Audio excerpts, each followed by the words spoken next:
You know, the term democratic socialist has turned into almost a horrible, disgusting word.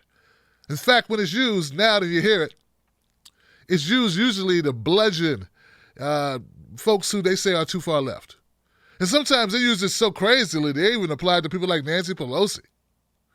Calling her a democratic socialist is like calling, I don't know, Tim Black a conservative. But I'm not, because I'm not, right? Not even close to it. If I could be labeled anything, I'd be labeled a progressive, and if not that, an agnostic. Something like that. I try to get too tied up to labels, but labels are exactly what they're using right now to separate us and also blackball us, degrade us, marginalize us, and make us unpalatable by word association. It's all crazy talk, and this is what they do. So now, someone that I greatly admire, Dr. Cornel West, he recently was on CNN with Anderson Cooper where he discussed democratic socialism and his favorite subject, besides democratic socialism and humanitarian efforts, his brother Bernard Sanders. Check this out.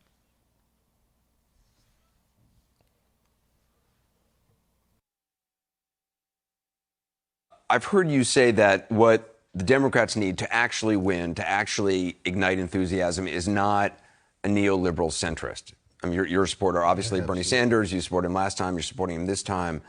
Why is that not going to work for the Democratic Party? We're at a moment now in this country where the center cannot hold. Things are falling apart, as Yates would put it. And we have to have vision, courage, and consistency. And what Brother Bernie has is a longevity of sincerity, a longevity of integrity, and a longevity of consistency. He's not a Johnny-come-lately to and he's not just checking to see what his deepest convictions are by what the latest polls say. He's got something deep on the inside. And this is why that historic speech this week was so significant, because people can see this is coming from his heart, his mind, his soul, his body, rooted in a tradition that is deeply American. You know, democratic socialism is as American as jazz and apple pie. Well, I thought it was interesting that he chose this week to try to, because look, a lot of Americans hear democratic socialism, they hear socialism, maybe not the Democratic part. Donald Trump says Venezuela. But what he was trying to do was trying to link this to the legacy of FDR, Martin Luther King Jr. Absolutely. Well, one is, of course, the Pledge of Allegiance was written by a democratic socialist, Francis Bellamy. America the Beautiful, one of the most beautiful songs written about America, is written by Elizabeth Lee Bates, distinguished professor at Wellesley, democratic socialist.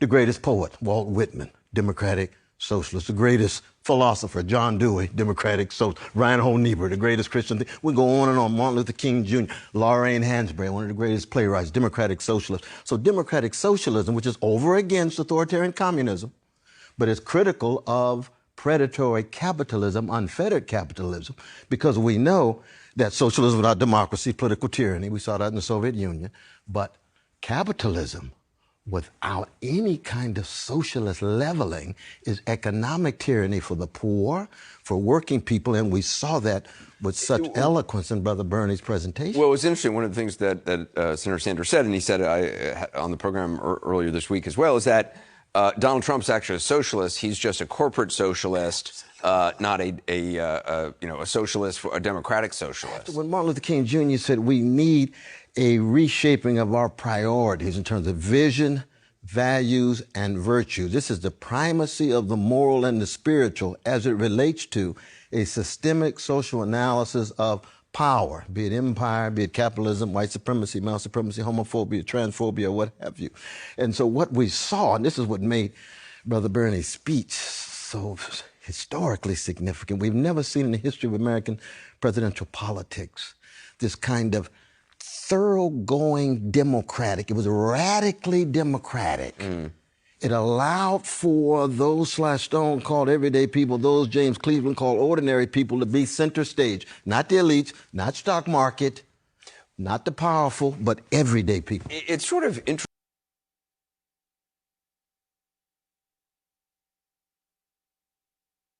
I had to stop it.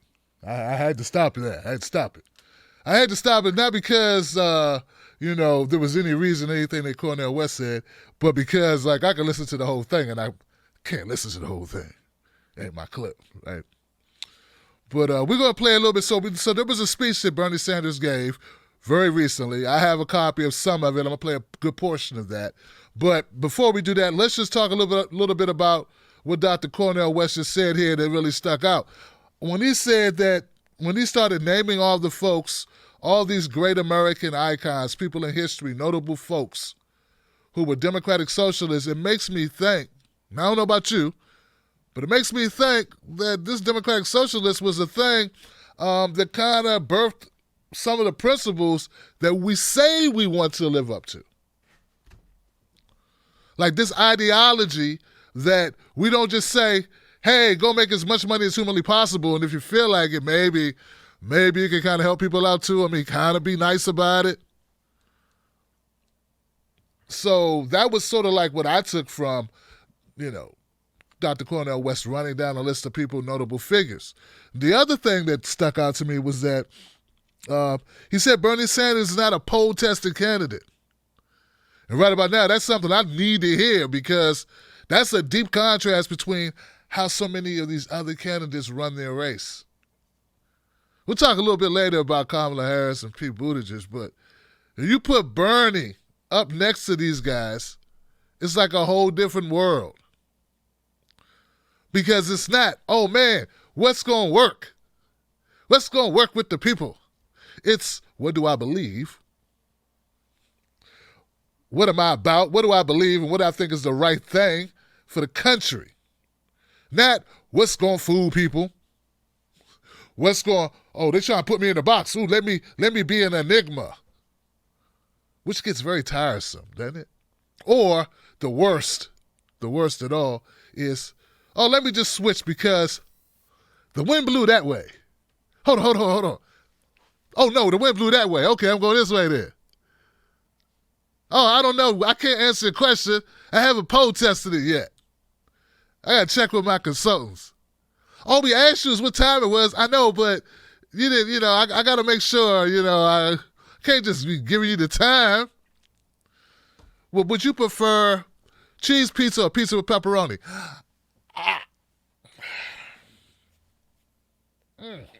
God. Sounds like a trick question. That's one of your gotcha questions, isn't it? No, it's not. We just got some pizzas here for you, Miss Harris. We just want to know which pizzas you prefer. I see you. You think I'm stupid. Think you're gonna catch me. You're gonna make me commit to something. And you can insert name, Elizabeth Warren, Amy Klobuchar, Pete Buttigieg, any of them into that scenario, and you be right on the money, Johnson. Because they all do the same thing. And one thing you can't say about Bernie is he seems scripted. And definitely not scripted based on the way the polls go. Or he would have ran away from Medicare for All and $15 minimum wage and all these other policies now that have been embraced and are mainstream. He was championing those last time against Hillary Clinton, arguably the most powerful woman in politics that has ever existed in America. He dared to introduce legislation and ideas and the ideology of democratic socialism, bring that back to the forefront. He dared to introduce policies that were far left.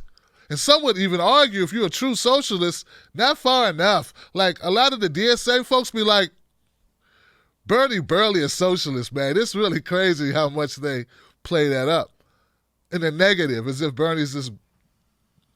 He's not. But anyway. Capitalism. Bernie made a comment about Donald Trump that Donald Trump is a socialist. He's just a corporate socialist. Breaks for the poor. Breaks for the rich. Breaks for the corporations. Yeah, he has no problem with people getting help as long as you're a corporation. As long as you're rich, you can do, we want to help all the rich people as much as possible because that's what we care about, frankly. And then when you want to do something for the poor, the moderate incomes, people who make just enough not to be poor but not enough to get help, oh man, you're looking for a handout.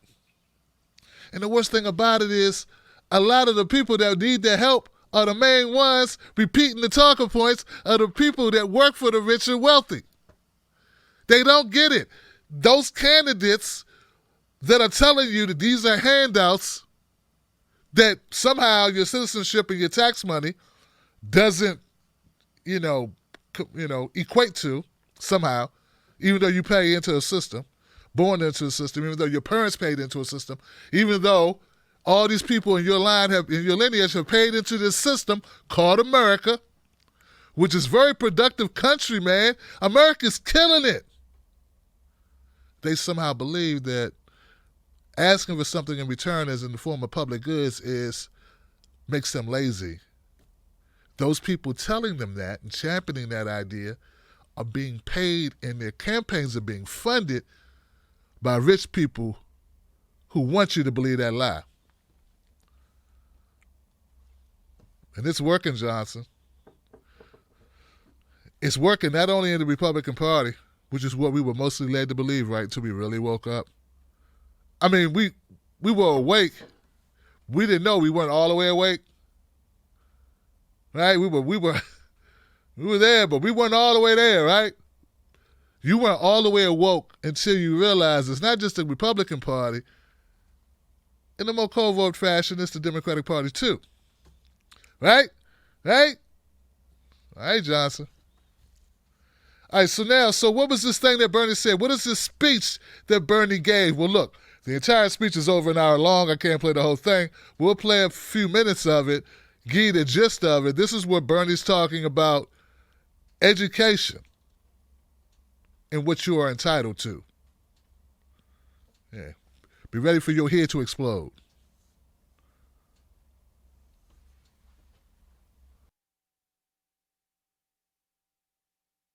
Four years ago, I came to New Hampshire and I had another quote-unquote supposedly radical idea.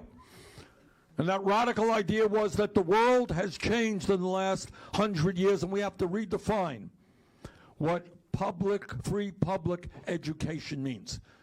That 50 years ago it was great. First grade to 12th grade, free public education, great. But not today.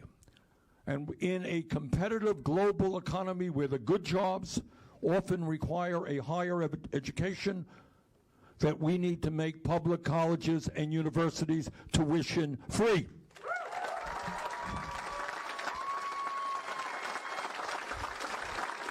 Well, all over this country, young people and their parents, and here in New Hampshire said, that's not such a crazy idea. We don't want our kids leaving school $50,000, $100,000 in debt. We don't want just rich kids to be able to get a great education. We think working class young people should have that same opportunity. In the last 4 years, all over this country, because people have stood up and fought, we're seeing states and cities moving forward to make public colleges and universities tuition free. A couple of months ago in New Mexico, public colleges tuition free for all of their residents.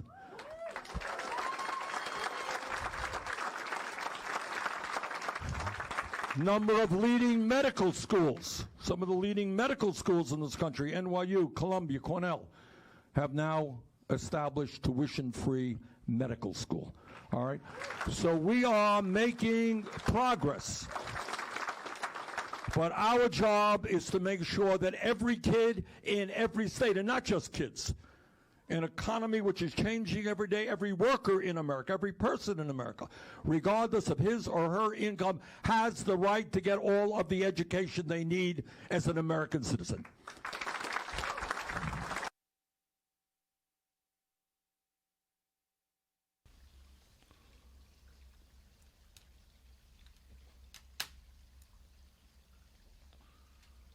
That's right. When I said your head was going to explode, I meant that in a good way, right? For those people who weren't ready for it, you know? I mean, when you wrap your mind around what Bernie's saying, it doesn't seem that radical at all, does it?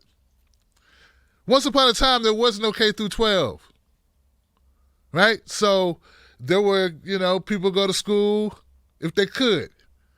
Right? There was no free school all the way up to the 12th grade. That's a new that didn't exist 50 years ago, 50, 60 years ago. That didn't was it 60 years ago, right? 60, 70 years ago. It's a while ago, right? Was it the 30s? FDR, it sounded like an FDR thing. Somebody correct me if I'm wrong. I know it wasn't always that way. That's what I know for a fact, okay? Now, somehow people decided, hey, you know what? We need to educate people.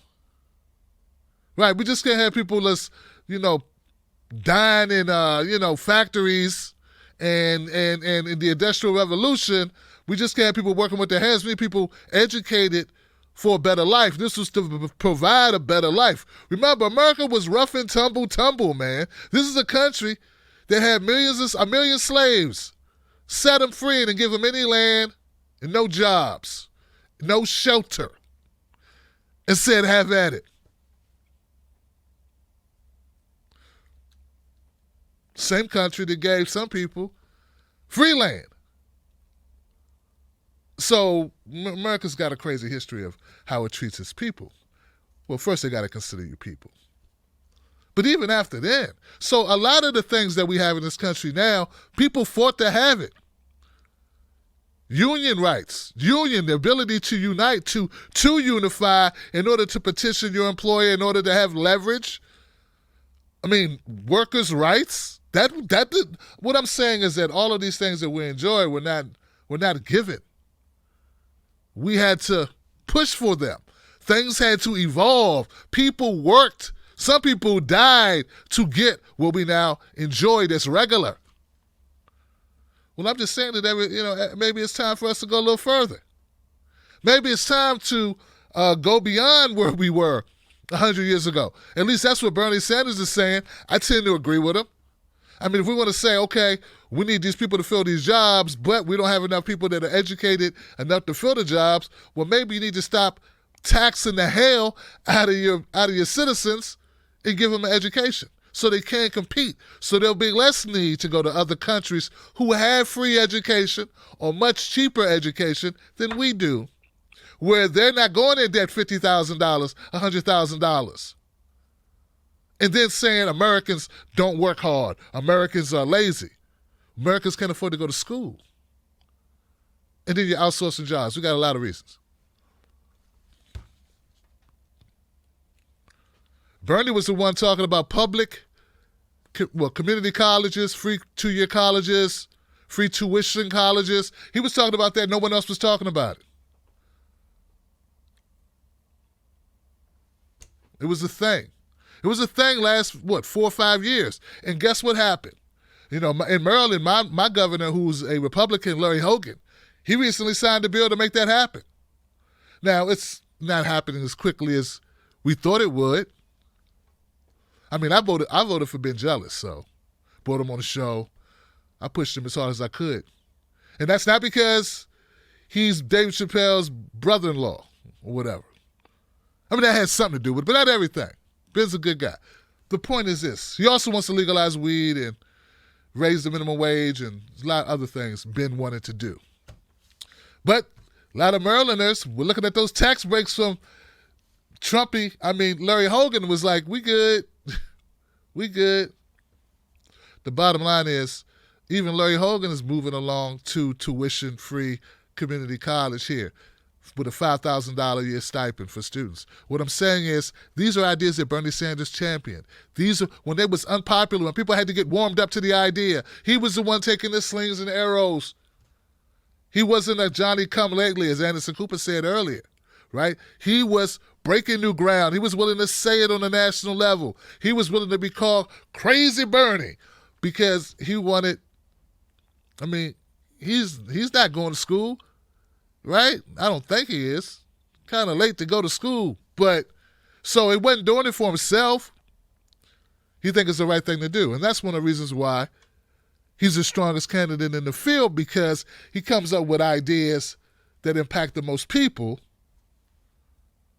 whether they're favorable or not, or whether they're shunned by the establishment or not. That's what Bernie did. So, gosh. You know, the establishment doesn't like the fact that Bernie's out here speaking his truth to power, that he's pushing for programs and policies that will impact and, you know, they say they want to lift people up, but do they really want people to be lifted up, or do they want sort of maintain status quo? I mean, if you're already making money hand over fist, do you really want a Bernie Sanders coming along, rocking the boat, talking about changing the system? I mean, I just did a video about Bernie, them going after Bernie. I mean, we got Barack Obama talking about if Bernie becomes a nominee, he might have to step in. They are afraid of Bernie Sanders, y'all. You get what I'm saying?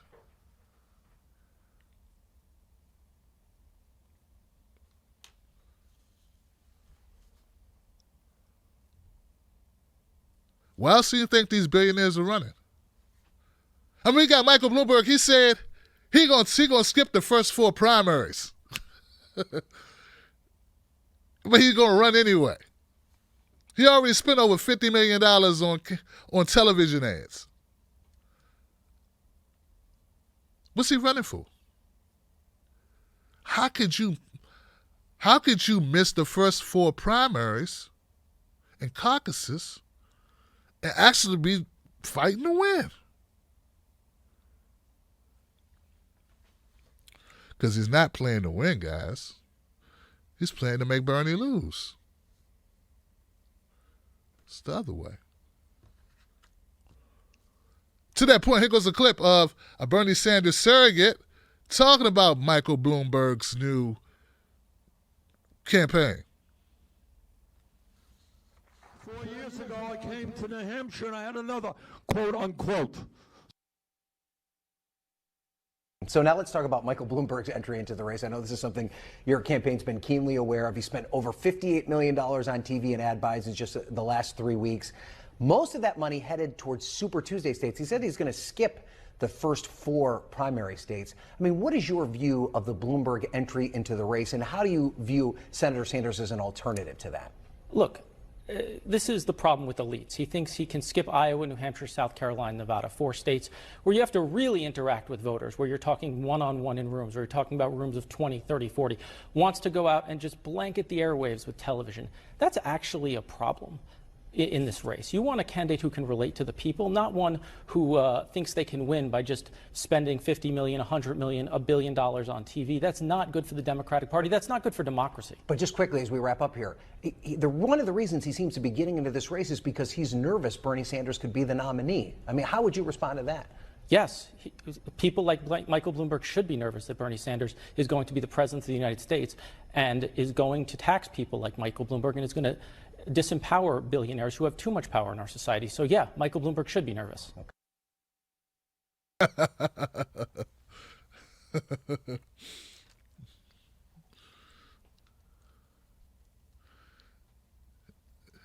Yeah, he's dead. Yeah, I shot him.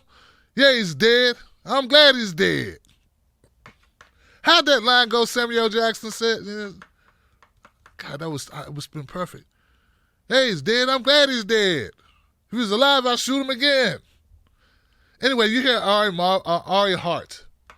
Ari said, yeah, Michael Bloomberg, you should be worried. You should be very nervous. Very, very nervous because we're going to get some money up out of Michael Bloomberg's ass. Oh, yeah, we're going to pick the penguin man up, turn him upside down, and shake the money out of his pockets. Ah. Oh, man, I'm hungry. Guess I need to eat me a rich guy. You know, eat the rich.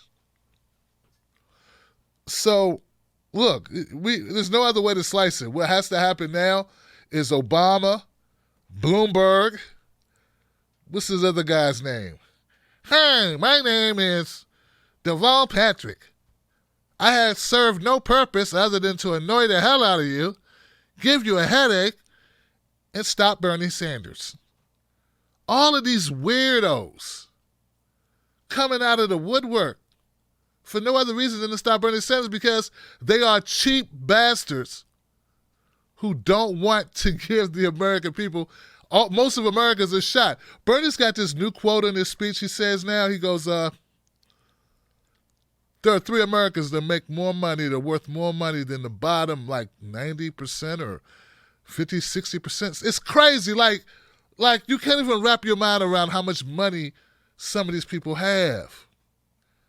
And they're just sitting back counting their money. They can't, who am I fooling? They can't count it so much. They're just, I don't know, they're sleeping on the bed of money. And meanwhile, people starve. People are getting foreclosed on their homes. People are dying in the streets. People are living in 10 cities. Cities don't have adequate sewage or adequate water. And we got rich bastards who effectively pay no taxes. We got corporations paying no taxes. And to the Trump supporters, if you're watching, I thought Trump was going to change that. Why aren't you more upset that Trump didn't change that? I'm just wondering. Don't you want a better life? Or have they convinced you that you're not worthy of a better life? You send your children to die in their unnecessary wars. They come back. They suffer from PTSD. They don't get the services or the treatment they deserve. Let's not even mention the death and destruction they cause when they're in those wars. But if they do come back, look what happens to them. Don't you deserve better? Don't you want better? Shouldn't you demand better? Why are you putting up with it? Why do you accept it as normal? It may be normal, but it ain't right. It's unacceptable. That's why we should all band together and fight against it.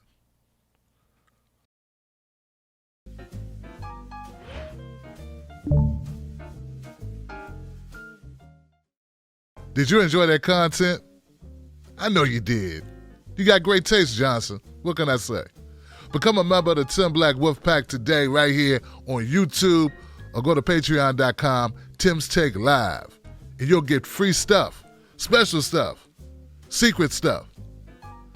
Do it today. Wolf Pack.